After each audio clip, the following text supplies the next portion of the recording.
Let's move on to Dr. Ntondini. Let's hear what she's got to say. Welcome. Thank you. Thank you so much. Good morning.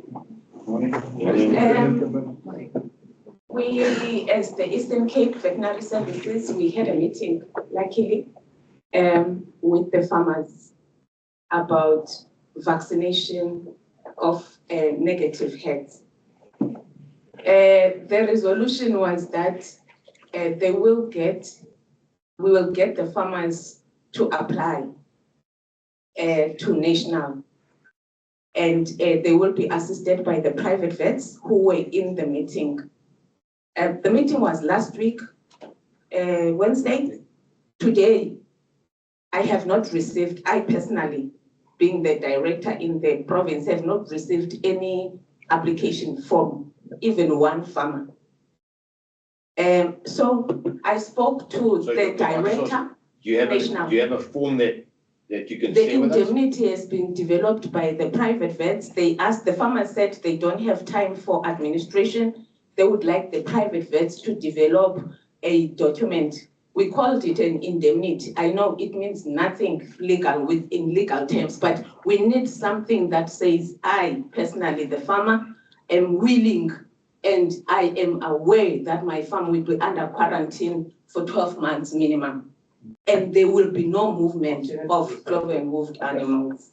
So yes, that we have already discussed as the province. We are just waiting for the farmers. I know our national director is very worried about the legalities that are involved with that, because we need to make the farmers aware of what they are getting themselves into. I'm hoping the private and the specialists would drill this quarantine concept into the farmers for them to understand what exactly are they putting themselves into.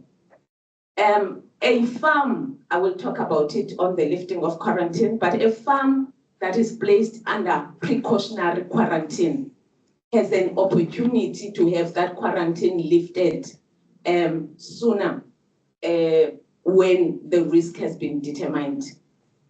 Under normal circumstances, we test those farms put under precautionary quarantine within 14 days. 14 days in between the negative test, and then you can assess the risk, and then that farm could be lifted in quarantine. I also want to touch on the wind turbines before I start the presentation, and that the farms that are under quarantine, are a no-go. You should not be having trucks that are moving up and down. And that's one of the reasons that we are having spread.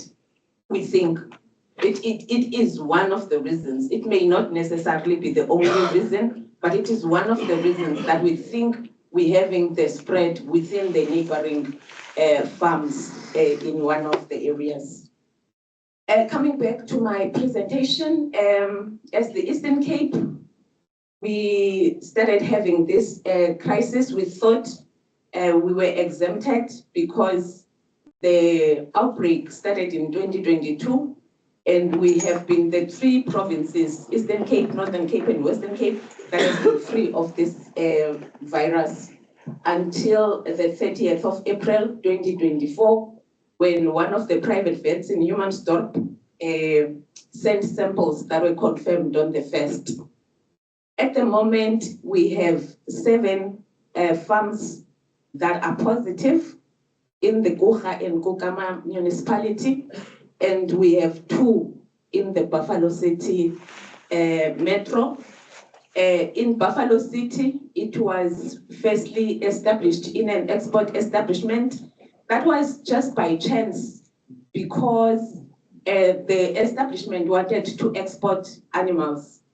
And the exporting country required 100% surveillance, serosurveillance of all the animals that are going to be exported. From those animals, we then they picked up quite a number of seropositive animals from nothing.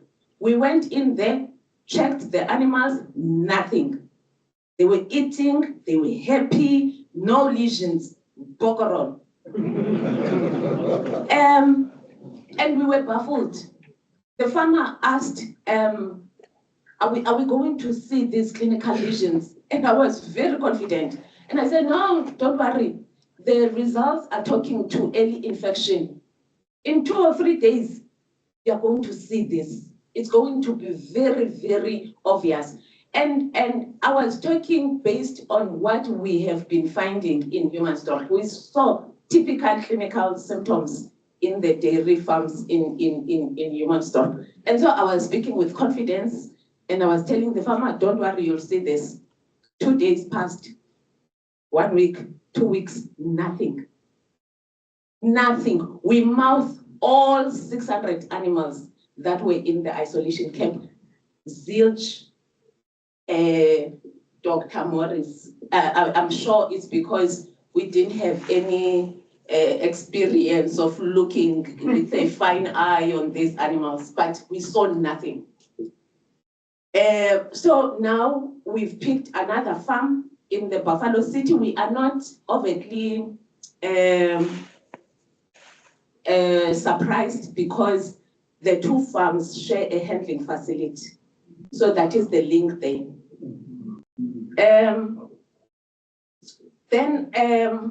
Last night,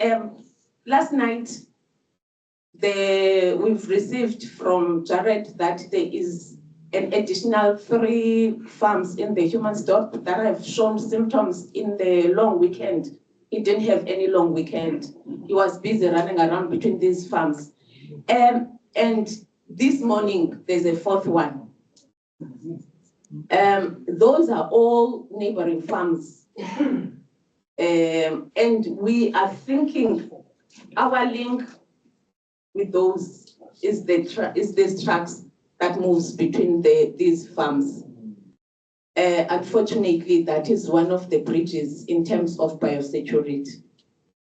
The farms are within the 10-kilometer radius. They are currently under precautionary quarantine. We estimate there will be around 11,000 animals that will need to be vaccinated. We've currently done over 14,000 vaccinations in the province. We have not started yet with the second round. We are still trying to delete the flame that we are dealing with. We don't have a lot of vaccine in the province currently. I've checked with National, DARAT, and OPP. They don't have vaccine. We've also had it's not a rumor, but it's sort of the person who is working with the BVI that they have been pushing, and they have been promised that the vaccine will land in the country this week, sometime this week. So how many doses? Around 150,000, 200,000, thereabout. I'm not sure. Ask them for all of it. Ask them for the Eastern Cape and Messine, all of that to you. 200,000. We don't want. No, just keep it here, because you need, if there's an outbreak, you need to vaccinate as quick as possible. You'll send back what you don't need. No, actually, in fact, we are not even a part of that consignment as the Eastern Cape. The consignment is meant for the controlled areas that you talked about, Dr. Lizelle. Those that are vaccinating on a continuous basis. Remember, we did not have foot and mouth, and we are not even at the moment declared. We don't even have a DMA in the province yet. So we are not declared yet, but we have already put in our request. Yes, they are going to try and accommodate us in that request. We will need additional 8,000 doses to cover the suspicious farms, but we will need a lot more for the second round vaccinations, as well as the ring vaccination that we are requesting for.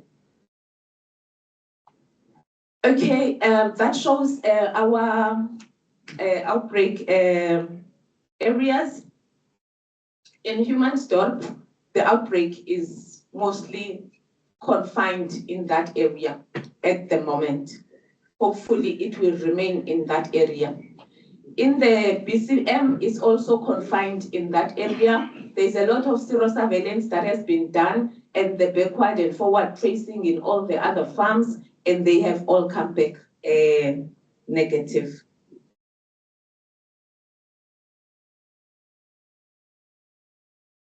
Clinical symptoms, Dr. Lizelle has spoken about those, but we had typical clinical symptoms, or including in the other area. So what are we doing at the moment? We have already started branding in the positive farms that we have vaccinated. We're continuing with surveillance, awareness, communication, and vaccination of positive farms. In terms of how are we communicating as the government, we are meeting internally on a weekly basis for updates. We've got meetings with national. We are involved in the Guha JOC meetings. There has been media releases, very erratic, with Darad and Dr. Da. We've received a lot of support from Agri-Eastern Cape. Really, we would not have reached a lot of the farmers without the assistance of Agri-Eastern Cape in terms of dissemination of information and getting the farmers to understand the disease, because this disease is new in the Eastern Cape. Nobody knew about it. So we needed to do a lot. The control of the disease, it's already been touched on by Dr. Lizelle, that you need to report to your vet or your animal technician, and then the suspect farm will be placed under quarantine and precautionary quarantine for the neighbors and contact farms. Then we conduct surveillance. The rule of law is that you don't move cloven-hoofed animals and their products. That's the rule of law. It is not what we are doing in the Eastern Cape, you will see. And then we vaccinate the affected animals, individually brand. Traceability of vaccinated animals is compulsory. We intend to use the LEADS SA at the moment. We're not sure how it's gonna turn out. We already have challenges because the dairy animals have 2 tags. Putting another tag for traceability is a challenge, but we would like to have all those animals in a system that we can trace them. Good biosecurity is the measure, and Dr. Lizelle and Dr. Sean have spoken a lot about that already. So, with this outbreak in the Humansdorp, ordinarily, we should not be allowing any movement of animals outside of the outbreak area. However, we are allowing milk to move from those farms, and it is going to the dairy. That dairy was an export dairy. It has since lost its export status, and now it is supplying for local consumption. We are allowing movements of bull calves for slaughter purposes and any other animals that need to go for slaughter. We are allowing heifers that are due to calve from heifer rearing to milking parlor. So that's one of the anomalies anomalies that we are already doing because we had to sit and have concessions with the farmers.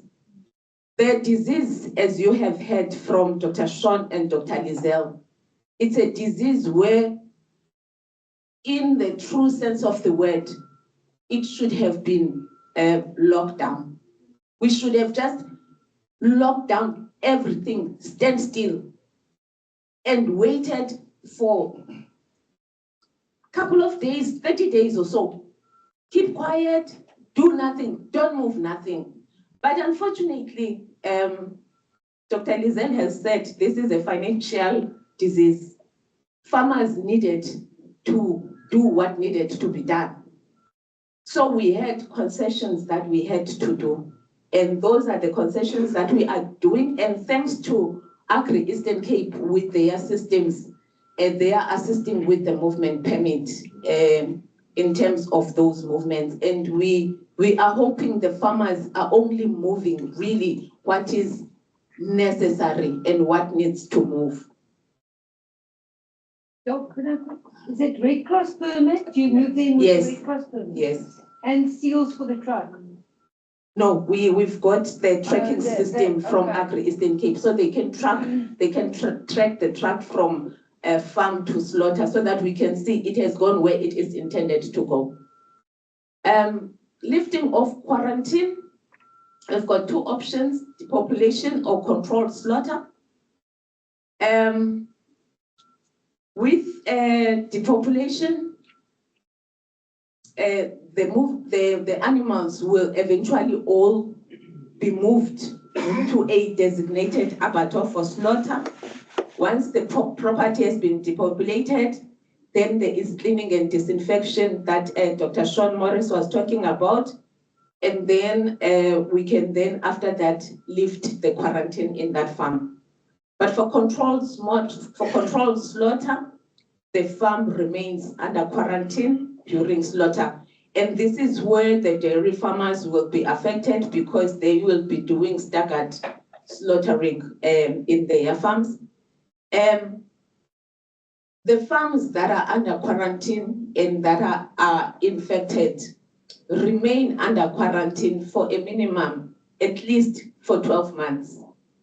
We are going to be able to lift quarantine when we have assessed the risk and we believe there is no virus circulation. However, the animals that are vaccinated will then need to be identified and be in the traceability system, because you may then be allowed to move those animals.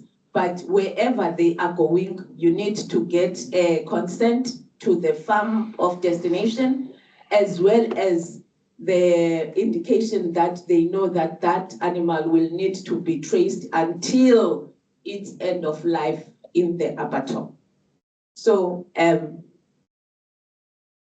but those animals will have to be clinically healthy, of course. Oh, thank you so much. I like that slide, Dr. Lizelle. This is one farm in the human stock. I really loved what this farmer had put in. He was under precautionary quarantine, and he immediately put in the entrance regulations in his farm, and he's got some smaller directions of what you need to do when you need to get to his farm. And this is us vaccinating in one of the farms. These are disposable overalls. So when we're done with these, we leave them to burn in the farm. Thank you.